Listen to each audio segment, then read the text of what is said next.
Bienvenidos a Música, mi canal.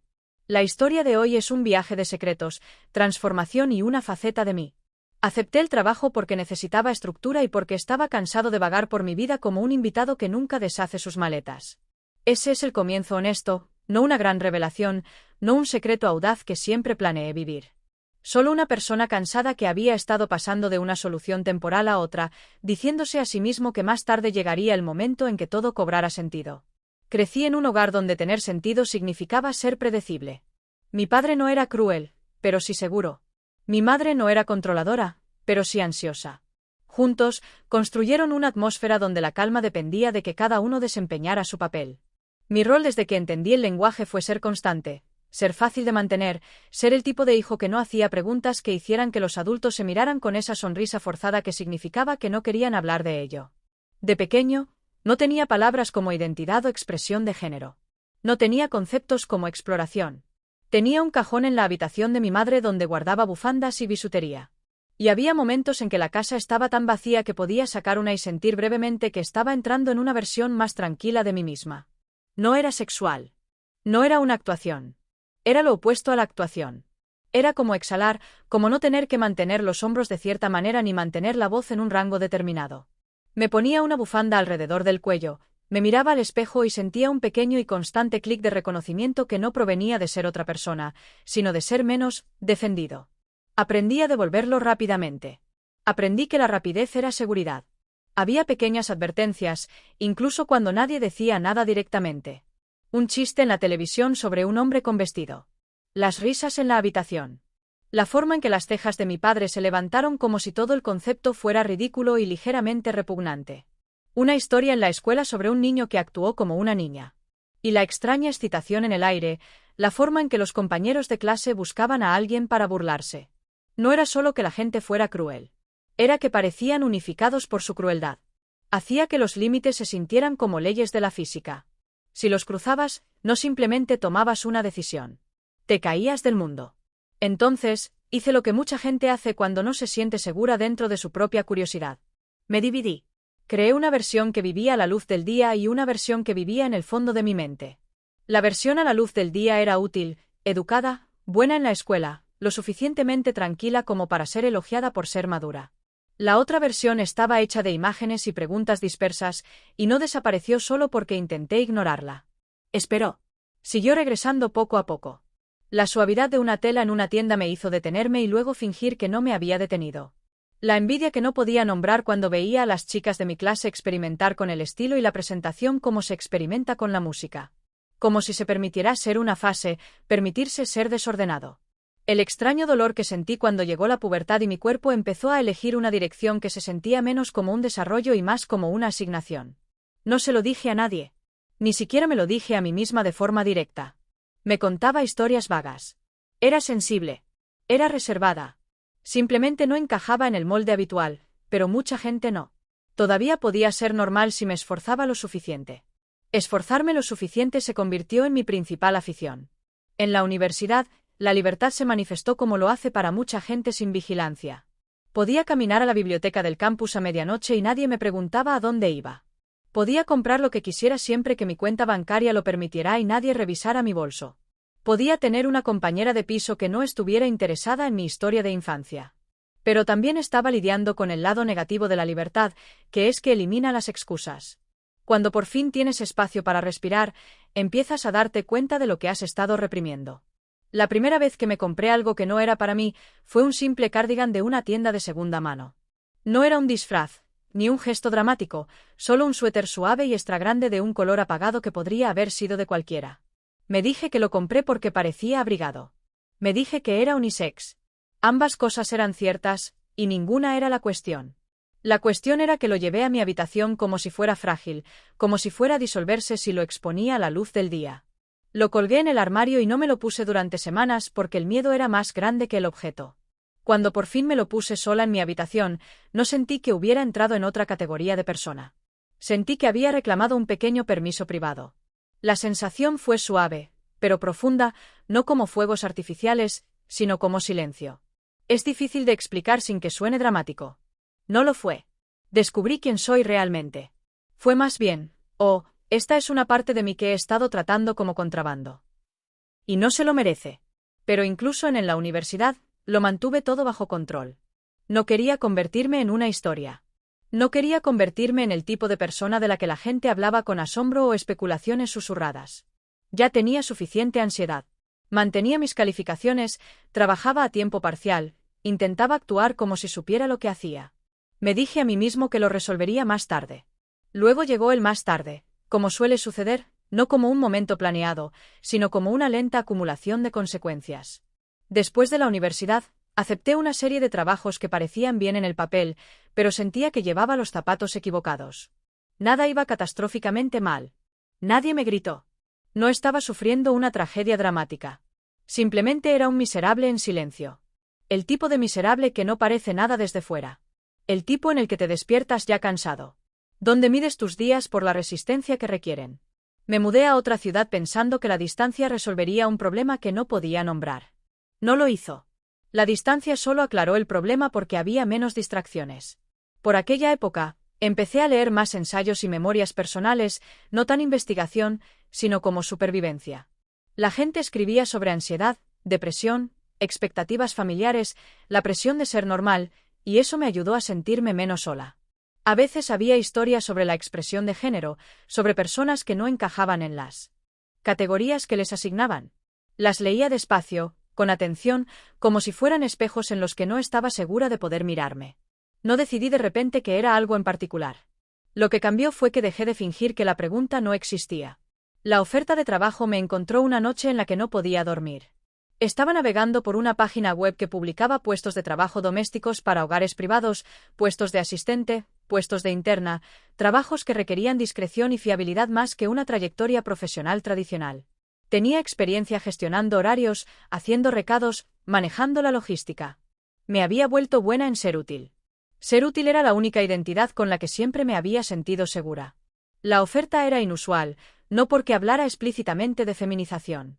Esa palabra no estaba en el titular, sino porque era precisa sobre las expectativas de una forma que la mayoría de las ofertas no lo eran. Describía una casa a cargo de alguien que buscaba un asistente para apoyar las rutinas diarias, las obligaciones sociales y la administración del hogar. El texto enfatizaba la etiqueta, la presentación y la coherencia. Mencionaba un contrato. Mencionaba límites. Mencionaba que el puesto requería comodidad con un código de vestimenta específico y un estilo de presentación en público. Lo releí 3 veces. Mi mente cuidadosa me decía, esto es demasiado extraño. Mi mente honesta me decía, esto es una puerta de entrada. Envié un mensaje e incluso eso me hizo sentir como si me hubiera lanzado por un precipicio. Mantuve la profesionalidad. Hice preguntas aclaratorias. No revelé nada personal. Esperaba que me ignoraran. En cambio, recibí una respuesta en un día. El tono era tranquilo, claro y respetuoso. La persona a la que me pidió que llamara Mara dijo que prefería reunirnos en un lugar público para una entrevista inicial y me dio detalles que la hicieron sentir segura. 1 hora, una cafetería, la garantía de que podía hacer preguntas, que nada se decidiría en el momento, que el contrato se revisaría con antelación. Me dije a mí misma que lo hacía como adulta, responsablemente, con cautela. Eso era cierto, pero también lo hacía porque una parte de mí quería ser vista sin tener que representar la versión habitual de mí misma. Cuando conocí a Mara, no parecía una villana ni una fantasía. Parecía una persona con una vida ocupada que había aprendido lo que necesitaba y estaba dispuesta a ser directa al respecto. Era unos 10 años mayor que yo. No intimidante, simplemente serena. El tipo de serenidad que surge al conocer tus límites. Hablamos primero de mi experiencia, de las partes prácticas. Luego deslizó una carpeta sobre la mesa. Este es el contrato, dijo. No necesitas decidir nada ahora. Léelo. Reflexiona sobre él. Si tienes dudas, hablamos. Si no te funciona, sin presión. Lo abrí con manos que se sentían demasiado torpes. El contrato estaba detallado de una manera que me sobresaltó. Había secciones sobre vestuario, aseo personal, discurso, etiqueta, presentación en público. No era obsceno ni sexual. No estaba escrito como un reto. Fue escrito como un contrato de trabajo con una capa adicional, un requisito de feminización basado en roles que se extendía más allá del hogar a ciertos contextos públicos. Las palabras me hicieron un nudo en el estómago, y no solo de miedo. Había algo más, algo que no quería admitir en aquella mesa de café. Alivio. Porque no era vago. No era algo que descifrar.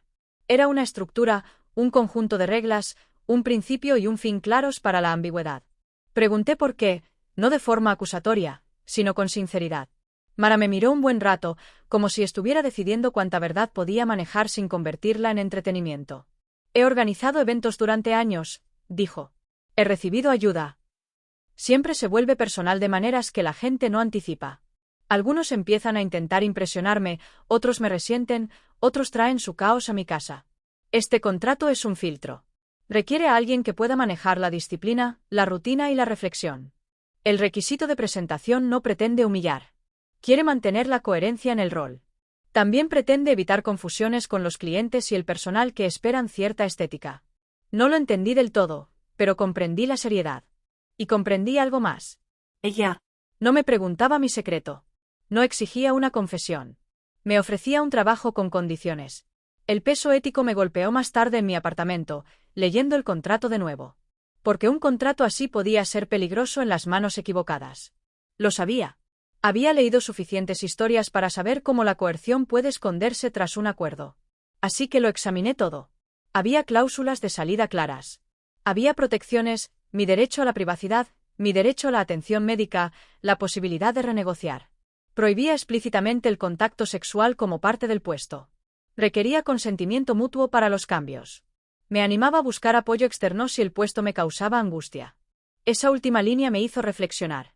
Si el puesto me causa angustia, me senté en la cama con el contrato en el regazo y me di cuenta de que la angustia ya formaba parte de mi vida. Simplemente no. Tenía nombre. Era el zumbido de fondo del autorrechazo. La diferencia aquí era que la angustia sería visible, definible, algo que podría afrontar en lugar de ahogarme en él. Llamé a Mara y le pregunté si podíamos volver a vernos. Esta vez, no pretendí ser puramente práctico. Le dije que era nerviosa. Le dije que necesitaba entender cómo manejaba las dinámicas de poder. Le pregunté qué pasaría si me sentía abrumada. Pregunté si podía consultar con un abogado. Aceptó todo sin irritación, lo cual me importaba más que cualquier frase reconfortante. 2 semanas después, firmé. Mudarme a su casa fue como entrar en un clima diferente. La casa no era extravagante de una manera dramática, pero estaba cuidadosamente mantenida como si cada objeto perteneciera a un propósito.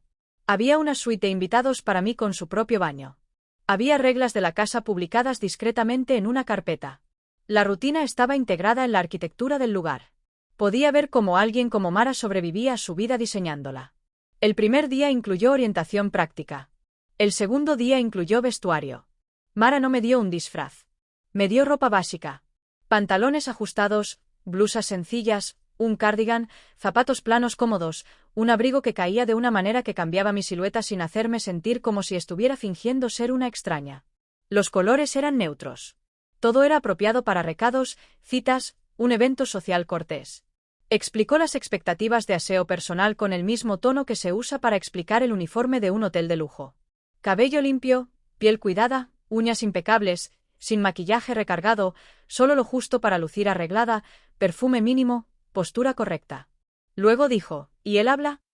Esa parte me aterrorizaba más que la ropa. Podía quitarse la ropa en privado. El habla vivía en ti. El habla era la forma de reconocerte. Daba pautas, no caricaturas. Nada de tono exagerado, nada de suavidad forzada. La expectativa era claridad, calidez, menos frases abruptas, menos humor defensivo, más cortesía directa. Quería que hablara más despacio, que dejara de bajar la voz al final de las frases, como si esperara ser contradicha. No me di cuenta de cuánto de mi antigua voz era una armadura hasta que alguien me pidió que me quitara la armadura. La primera vez que salí en público bajo el contrato fue a un supermercado. Mara no vino. Me dijo, aprenderás más haciéndolo sin mi sombra. Eso sonaba a confianza, pero también a prueba. Quizás eran ambas cosas. Recuerdo el estacionamiento, el viento, la forma en que mis manos temblaban alrededor de la lista de compras. Recuerdo que me decía a mí misma, no estás haciendo nada malo. Llevas ropa. Estás comprando comida. La gente está pensando en sus propias vidas. Pero mi cuerpo no me creía. Mi cuerpo creía que estábamos en peligro. Dentro de la tienda, nadie gritaba. Nadie señalaba. Una cajera me preguntó, ¿cómo estás hoy? Y logré responder sin que se me quebrara la voz. Caminé de regreso al auto y me quedé allí sentada un buen rato con la frente contra el volante, respirando como si hubiera corrido una carrera. Esa fue la primera tensión. La realidad era menos dramática que mi miedo, pero el miedo seguía siendo real. Con el paso de las semanas, la rutina se volvió familiar. Aprendí a administrar la agenda de Mara, a coordinarme con los proveedores, a prepararme para las reuniones. Aprendí la etiqueta que ella valoraba: saludar a los invitados con serena profesionalidad, anticiparme a las necesidades sin agobiar, hablar con la suficiente confianza para que la gente no cuestionara si pertenecía a la sala. Y el contrato exigía que lo hiciera con una presentación femenina. Al principio, me dije que era solo una uniforme como cualquier otro trabajo. Repetía esa frase internamente cada vez que me sentía abrumado. Es solo trabajo. Es solo trabajo. Pero algo extraño sucedió mientras la repetía. La frase comenzó a sonar menos cierta. Porque cuanto más vivía de esta manera, más dejaba mi sistema nervioso de luchar contra ella. Empecé a notar que dormía mejor, que mis hombros no estaban permanentemente tensos, que no me preparaba para la siguiente broma a mi costa porque no estaba rodeado de la gente de mi pasado. Estaba rodeado de rutina, y la rutina para mí era seguridad. También me hizo notar cuánto de mi antigua vida se había construido alrededor de la evasión. Había estado evitando mi propio reflejo, no solo en los espejos, sino también en las relaciones. Había mantenido amistades superficiales porque las amistades profundas requieren honestidad. Había mantenido a mi familia a distancia porque no quería mentir y no sabía cómo decir la verdad. Había salido con pocas personas y, cuando lo hacía, interpretaba una versión de mí misma aceptable, como si estuviera haciendo una audición para el papel de una pareja normal en lugar de presentarme como un ser humano. En casa de Mara, no podía esconderme tras la vaguedad. El contrato exigía coherencia, y la constancia se convirtió en una especie de espejo. Me mostró lo que podía manejar. Me mostró a qué le temía. Me mostró que mi miedo no era prueba de algo incorrecto. Era prueba de la historia. Pero también tuve que enfrentar la cuestión ética que había estado intentando mantener a raya. ¿Era esto empoderamiento o rendición? ¿Estaba eligiendo esto o estaba usando el contrato como una forma de evitar tomar mis propias decisiones? Es difícil de admitir, pero la estructura puede convertirse en una muleta. Si alguien más escribe las reglas, nunca tienes que descubrir qué reglas elegirías para ti mismo. Esa pregunta comenzó a atormentarme en pequeños momentos. De pie frente a mi armario por la mañana, buscando automáticamente una blusa, me detenía y me preguntaba, si nadie me pidiera que hiciera esto, ¿lo haría de todos modos? Y a veces mi mente respondía, no lo sé. Otras veces, respondía demasiado rápido. Claro que no. Esto es solo un trabajo. Y luego, en momentos de calma, mi cuerpo respondía de manera diferente, en forma de calma. Empecé a escribir un diario, no porque estuviera de moda ni porque quisiera crear una narrativa, sino porque necesitaba un espacio donde no tuviera que actuar. Escribí sobre recuerdos de infancia que nunca le conté a nadie. Escribí sobre la primera vez que escuché la palabra bicho raro en la escuela y cómo se me había quedado grabada. Escribí sobre mis padres y cómo el amor puede ser real, aún así, asfixiante cuando se mezcla con el miedo. Escribí sobre cómo no sabía si me estaba travestiendo, si estaba haciendo algo más parecido a una transición social, o si las categorías importaban tanto como mi bienestar. Mara nunca leyó mi diario. No se entrometió, pero hizo algo más importante. Me trató como a una adulta con mente. Cuando cometí errores, me corrigió sin crueldad. Cuando parecía callada, me preguntó si necesitaba un día libre. Cuando le pedí que renegociara cierta expectativa pública para un evento particularmente estresante, escuchó y se adaptó. Esa fue la segunda tensión. El contrato podría haber sido una jaula, pero no lo era porque quien lo imponía no lo usaba para borrarme. Aún así, el peligro no había desaparecido. El peligro residía en mí, en la parte que quería desaparecer entre las reglas. La primera consecuencia real vino del mundo exterior, no de Mara. Una por la tarde, me encontré con alguien de mi pasado en una librería. No era un amigo cercano, sino un conocido de la universidad que reconoció mi rostro antes de que mi cerebro reconociera el suyo. Vi un destello de confusión en sus ojos, el rápido vistazo a mi atuendo, la pausa que parecía un foco. No dijeron nada cruel. Sonrieron torpemente y dijeron mi nombre. Respondí. Mi voz, entrenada por la rutina, se mantuvo firme. Intercambiamos algunas frases educadas. Me preguntaron qué estaba haciendo ahora. Dije que trabajaba como auxiliar de hogar. Era cierto. No di detalles. Sus ojos hicieron esa mueca que tienen las personas cuando intentan resolver un rompecabezas en silencio. Luego dijeron que tenían que irse y se fueron. Me quedé en el pasillo temblando porque sabía lo que podría pasar después. No porque esa persona fuera malvada, sino porque la gente habla. Las historias se propagan, los detalles se distorsionan, y yo había construido mi vida adulta asumiendo que podía mantener esto bajo control. Esa noche, llamé a mi madre, no para confesarme, no del todo. Solo quería escuchar su voz. Me dije a mí mismo que me estaba registrando. Charlamos de nada, pero mi ansiedad era tan obvia que me preguntó si estaba. Vale. Casi se lo conté todo y luego no lo hice. Dije que el trabajo era estresante. Me dio consejos que sonaban a preocupación envuelta en pragmatismo. Siempre has sido sensible, dijo como si la sensibilidad fuera un pequeño defecto que gestionar. Después de la llamada, me senté en mi habitación, miré la pared y sentí un viejo dolor, el deseo de ser conocido y el miedo a ser conocido. 4 semanas después del incidente de la librería, mi mente lo repasó. Imaginé lo peor. Una llamada de mi padre, furioso. Un rumor en Internet, la pérdida del trabajo.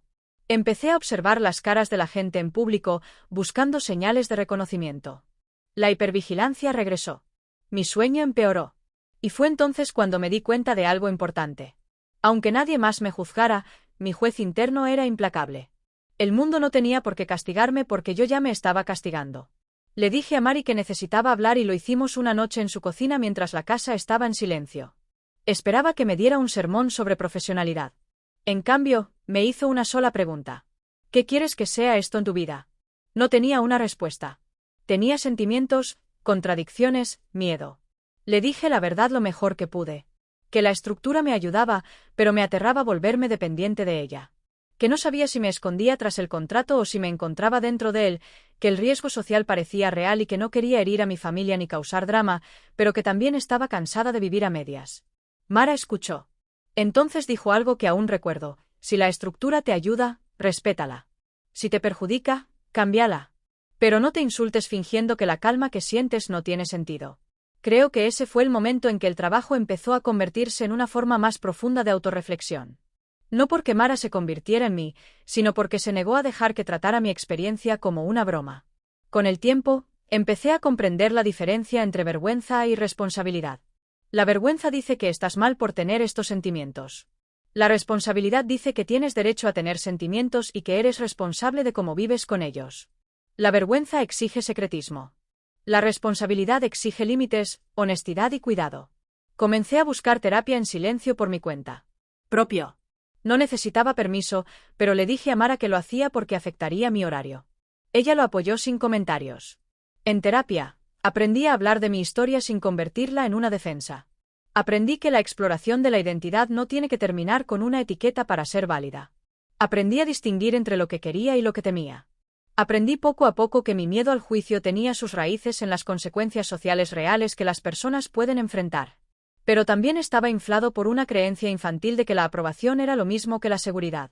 La tercera tensión llegó cuando me di cuenta de que ya no podía mantener a mi familia en la oscuridad para siempre. No porque les debiera una actuación de honestidad, sino porque el secretismo me estaba agotando. No estaba viviendo deshonestamente para lastimar a nadie. Estaba viviendo deshonestamente para sobrevivir. Pero sobrevivir no es lo mismo que vivir. Planeé la conversación durante semanas. Redacté mensajes que nunca envié. Ensayé mi cabeza. Intenté predecir cada reacción. Finalmente comprendí una verdad dolorosa. No puedes controlar cómo la gente recibe tu verdad. Solo puedes controlar si entregas con respeto. Empecé con mi madre porque sabía que respondería con preocupación antes que con enojo. La llamé y le pregunté si podíamos hablar en privado sin mi padre en el altavoz. Inmediatamente pareció alarmada, como suelen hacer los padres cuando perciben un cambio. Le dije que trabajaba en un puesto que a veces requería una presentación femenina. Le dije que no era sexual. Le dije que no se trataba de escandalizar a nadie.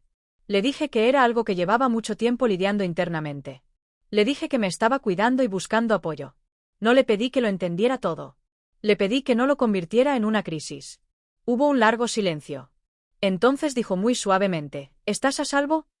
Esa pregunta me conmovió profundamente porque no era la pregunta que temía. Temía: ¿qué te pasa?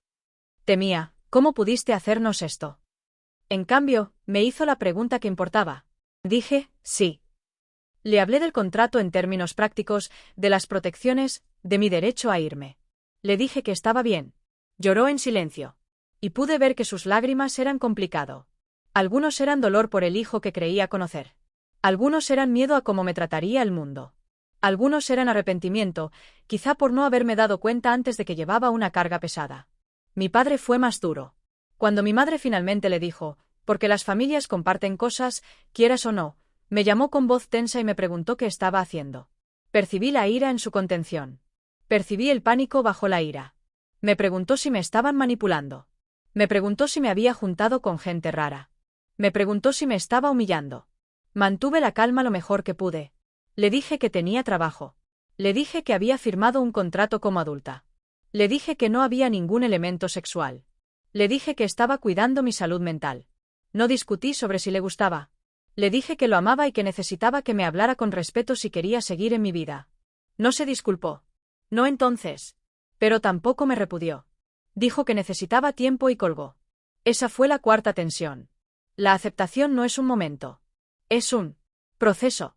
Y a veces el proceso es lento e imperfecto. A veces la gente no puede darte lo que quieres de inmediato. Tienes que decidir si puedes vivir sin una validación inmediata. En los meses siguientes, mi relación con mis padres cambió. Mi madre me contactaba con más frecuencia. A veces se esforzaba demasiado, hacía preguntas incómodas, enviaba artículos que no entendía del todo. Agradecía el esfuerzo incluso cuando era torpe. Mi padre se volvió más callado. De vez en cuando, me enviaba un mensaje sobre algo cotidiano, el clima, un resultado deportivo, como si estuviera probando si aún podíamos existir en el mismo universo. Respondía con calma, con constancia, negándome a castigarlo por su lentitud. Dentro de la casa de Mara, la vida continuaba. El trabajo seguía siendo trabajo de verdad. Madrugar, listas largas, obligaciones que no se preocupaban por mi drama interno. Pero algo más había cambiado. Ya no consideraba los requisitos de feminización como un truco temporal. Los consideraba un contexto en el que podía mostrarme honestamente. Eso no significaba que de repente estuviera libre de dudas. La duda regresaba cada vez que pensaba en el futuro. ¿Iba a vivir así para siempre? ¿Quería? ¿Era mi comodidad en la presentación femenina una señal de algo más profundo o simplemente una forma legítima de expresión? ¿Con el tiempo me resentiría con Mara por estar asociada a esta parte de mi vida? ¿Me resentiría conmigo misma? La terapia me ayudó a ver que esas preguntas no necesitaban respuestas inmediatas. La exigencia de certeza había sido parte de mi sufrimiento. Quería un veredicto final porque un veredicto pondría fin a la tensión. Pero la vida no da veredictos. Da opciones una tras otra y uno aprende viviéndolas. La quinta fase para mí fue la aceptación, pero no como la gente la imagina. No fue una declaración triunfal. Fue una mañana normal cuando me di cuenta de que ya no negociaba conmigo misma a cada minuto. Me vestí, preparé café, revisé la agenda del día y me sentí presente. Ni emocionada, ni aterrorizada, presente.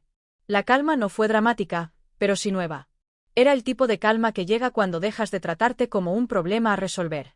También comencé a comprender que mi identidad no se trataba solo de ropa, voz o presentación. Eran expresiones, herramientas, idiomas.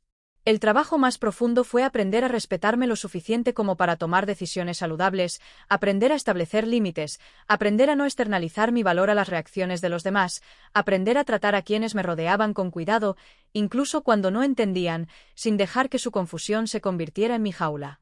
Mara y yo renegociamos el contrato después del primer año. Pedí más autonomía en ciertas áreas. Pedí el derecho a elegir un estilo de presentación en algunas situaciones públicas según el contexto, no porque me avergonzara, sino porque quería asegurarme de que las decisiones fueran mías. Mara aceptó y pareció complacida con la solicitud. Ese es el punto, dijo. No estás aquí para desaparecer. Esa frase se me quedó grabada porque nombraba algo que había estado haciendo toda mi vida, desaparecer. No físicamente, sino emocionalmente. Había aprendido a hacerme pequeña para que los demás se sintieran cómodos. Había aprendido a ser agradable. Había aprendido a evitar los conflictos, a evitar ser notada. La ironía era que el contrato, que a primera vista parecía una restricción, me había obligado a convertirme en más visible, y la visibilidad me había obligado a desarrollar una verdadera fuerza. La sexta fase, la integración, no se sentía como una línea de meta. Sentía que mi vida finalmente me pertenecía en más de una habitación. Comencé a reconstruir amistades con más honestidad. No me anuncié dramáticamente, pero dejé de mentir. Si alguien me preguntaba a qué me dedicaba, les decía que era asistente personal en un puesto que implicaba requisitos formales de presentación. Si preguntaban más, juzgaba si era seguro contarlo. Aprendí que la integración no es lo mismo que la divulgación. No le debes a todo el mundo acceso a tu vida privada, pero sí te debes a ti mismo la dignidad de no vivir en un engaño constante. Finalmente, me mudé de la casa de Mara, no porque el trabajo hubiera ido mal, sino porque podía sentir que estaba superando la necesidad de esa estructura en particular. Di el aviso como era debido. Planeamos la transición. En mi último día, Mara me dio una simple tarjeta y una carta de recomendación. En la tarjeta escribió: aprendes a vivir dentro de tus propias decisiones. Sin sentimentalismo, sin drama, solo un reconocimiento del trabajo realizado. Vivir sola después fue a la vez liberador y aterrador. Ya no había contrato, nadie me decía qué ponerme, ninguna rutina diseñada por alguien más. Tenía que decidir quién era cuando nadie me veía. Y esa resultó ser la verdadera prueba. Al principio, me sobrecorregí. Intenté vivir como la antigua versión de mí mismo, como si demostrara que podía. Me vestí de forma más tradicionalmente masculina durante un tiempo, no porque quisiera, sino porque temía que, si elegía lo contrario, estaría admitiendo algo irreversible. Pero la calma que había ganado empezó a flaquear. No me desplomé, pero noté que la tensión volvía, la sensación de actuar de nuevo. Así que experimenté con delicadeza, como un adulto responsable. Construí un vestuario que se sentía como mío, no como un disfraz o un uniforme. Algunos días mi presentación se inclinaba más hacia lo tradicionalmente masculino, otros más femenino, la mayoría de los días algo intermedio. La cuestión no era perseguir una estética. La cuestión era dejar de tratar mi cuerpo como territorio enemigo. La cuestión era moverme por el mundo sin una autocomplacencia constante. Mis padres se adaptaron a su manera desigual. Mi madre se convirtió en mi aliada silenciosa. Mi padre se mantuvo reservado, pero con el tiempo, la ira se desvaneció en una especie de aceptación cansada. La primera vez que me preguntó con torpeza, ¿estás bien sin desprecio?, sentí una sorprendente oleada de ternura. No fue perfecto, pero algo era algo. También aprendí a sentir empatía por quienes no entendían sin rendirme a ellos. Aprendí que las normas sociales son poderosas no porque siempre tengan razón, sino porque ofrecen a las personas una sensación de orden. Cuando alguien reacciona mal, a menudo es porque tu existencia amenaza la simplicidad en la que se apoya. Eso no excusa la crueldad. Pero comprenderlo te ayuda a mantener tu propia dignidad. Te ayuda a responder con claridad en lugar de derrumbarte en la vergüenza. Todavía hubo momentos difíciles. La mirada de un desconocido que se prolongó demasiado. Un comentario murmurado por alguien. Un familiar que me evitó en una reunión familiar. Esas cosas dolían. No fingiré que no, pero ahora también tenía herramientas. Contaba con técnicas de conexión a tierra de la terapia. Tenía amigos a los que podía llamar. Tenía límites. Tenía la capacidad de decir, eso no está bien. Y luego deja un espacio sin disculparte por existir. Si hay una lección educativa de todo esto es que la exploración de la identidad no tiene que ser ruidosa para ser real. Puede ser silenciosa, responsable y cuidadosa. Puede moldearse por el trabajo y las circunstancias y aún así revelar algo verdadero. Puede implicar errores. Puede implicar miedo y aún así valer la pena, porque la alternativa de vivir toda la vida intentando ser aceptable tiene un coste del que la gente no habla lo suficiente. Te cuesta la paz. Te cuesta la autenticidad. Te cuesta la capacidad de conectar con los demás honestamente. No estoy aquí para decirle a nadie que firme un contrato ni que siga mi camino. De hecho, parte de lo que aprendí es que nadie debería renunciar a su autonomía a cambio de permiso para ser el mismo. La estructura puede ayudar, sí, pero el objetivo siempre es recuperarla, para convertirse en la persona que puede controlar su propia vida con firmeza. Cuando miro hacia atrás, no veo un espectáculo. Veo a una persona que tuvo miedo, que tomó decisiones cautelosas, que aprendió a separar la vergüenza de la responsabilidad, que aprendió que el respeto por uno mismo no es un sentimiento que se espera, es una práctica que se construye. Veo una familia que luchó y aún así se mantuvo conectada. Veo un trabajo que empezó como empleo y se convirtió en un espejo. Veo un largo y cotidiano proceso de perder el miedo.